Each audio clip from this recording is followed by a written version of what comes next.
నందినగర్ నివాసంలో మీడియాతో మాట్లాడిన BRS working president KTR Hyderabad brand image ని అంతర్జాతీయం చేయడానికి, హైదరాబాద్ ని ప్రపంచ పటంలో నిలపడానికి ఆనాడు రాష్ట్ర మంత్రిగా ఎన్నో ప్రయత్నాలు చేశాం. ఆ ప్రయత్నాలు చాలా మేరకు ఫలించి హైదరాబాద్ తెలంగాణ భారతదేశంలోనే ఒక ప్రధానమైన నగరంగా ప్రపంచ దృష్టిని ఆకర్షించే స్థాయికి తీసుకొచ్చే విధంగా పనిచేశాం. మేము 9.5-10 ఏళ్ల కాలంలో మా ప్రభుత్వం ఉన్నప్పుడు మా బావమరుదులకు 1137 కోట్ల కాంట్రాక్ట్లు చేయలేదు. మంత్రిగా నేను కౌన్సిల్లో కూర్చొని, కౌన్సిల్ ఆఫ్ మినిస్టర్స్ లో, కేబినెట్ లో కూర్చొని నా కొడుకు కంపెనీకి కాంట్రాక్ట్లు ఇచ్చుకోలేదు, లేదా నేను ల్యాండ్ క్రూజర్ కార్లు కొనుక్కోలేదు. ఆ పనులు రేవంత్ రెడ్డి గారు, ఆయన మంత్రివర్గ సహచరులు, ఆ సాగు తెలివితేటలు, ఆ అవినీతి తెలివితేటలు వాళ్ళకే ఉన్నాయి. నేను 50 లక్షల రూపాయలతో ఎమ్మెల్యేలను కొనుగోలు చేయడానికి పోయి దొరికిపోయిన దొంగను కూడా కాదు.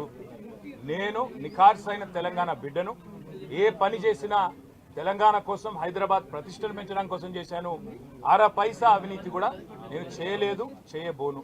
సరే, ఇవాళ ఈ కొంచెం ఉర్రకుండా ఆగలుగుతారా? ఇవాళ కొంతమంది అర్థమయ్యి కాని వాళ్ళు, తెలిసి తెలియని వాళ్ళు ఏదో కొంత బురద జల్లి తాత్కాలికంగా మీడియా మేనేజ్మెంట్ ద్వారా రాజకీయ పబ్బం గడుపుకోవాలనుకునే కాంగ్రెస్ వాళ్ళకి నేను చెప్పేది ఒకటే, నిజం నిలకడ మీద తెలుస్తుంది. మీరు ఇవాళ చల్లే బురద ఎట్టి పరిస్థితుల్లో మా దృష్టి ఏదైతే కేంద్రీకరించబడిందో దాని నుంచి తప్పించలేదు. మేము మాట్లాడుతూనే ఉంటాం, కొట్లాడుతూనే ఉంటాం. గత సంవత్సర కాలంగా విద్యుత్ ఛార్జీలు పెంచవద్దని కొట్లాడింది టీఆర్ఎస్. లగచర్లలో నువ్వు రైతులను జైల్లో పెడితే అడ్డుకున్నది టీఆర్ఎస్. నువ్వు హైడ్రా పేరిట ఇండ్లు కూలగొడితే అడ్డుకున్నది టీఆర్ఎస్. 6 గ్యారంటీల అమలు నువ్వు చేయకపోతే నిలదీసింది అడుగడుగున కేసీఆర్ బృందం.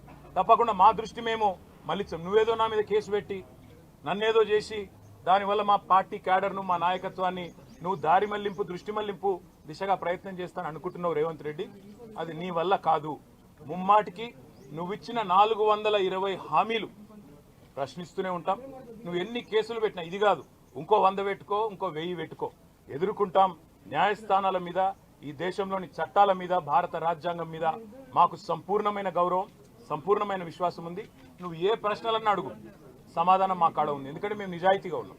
నీలాగా లుచ్చా పనులు చేయలేదు, నీలాగా తుచ్చపు పనులు చేయలేదు, చేయబోము.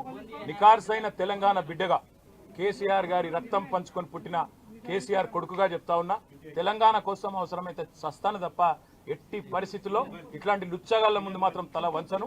తప్పకుండా కొట్లాడుతూనే ఉంటా, పోరాడుతూనే ఉంటా. తెలంగాణ జయించేదాకా, ఈ కాంగ్రెస్ కబంధ హస్తాల్లోంచి తెలంగాణ బయటకు వచ్చేదాకా కొట్లాడుతూనే ఉంటాను, ప్రతిజ్ఞ చేస్తా ఉన్నా. Thank you.